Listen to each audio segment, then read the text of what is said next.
കാൽപ്പെരുമാറ്റം കേട്ടാൽ ഞാൻ പടിപ്പുരയോളം ചെല്ലും.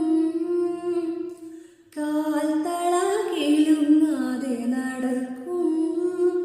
ആ വിളിയൊന്നു കേൾക്കാൻ കൊതിക്കും. കടവത്തു തോണി കണ്ടില്ല, എന്തേ എന്നെ നീ തേടി വന്നില്ല. എന്നോടെന്തിനീ പിണക്കം, ഇന്നും എന്തിനാണെന്നോട് പരിഭവം. ഒരുപാടു നാളായി കാത്തിരുന്നു, നീ ഒരു നോക്കു കാണാൻ വന്നില്ല. ചന്ദനത്തെന്നലും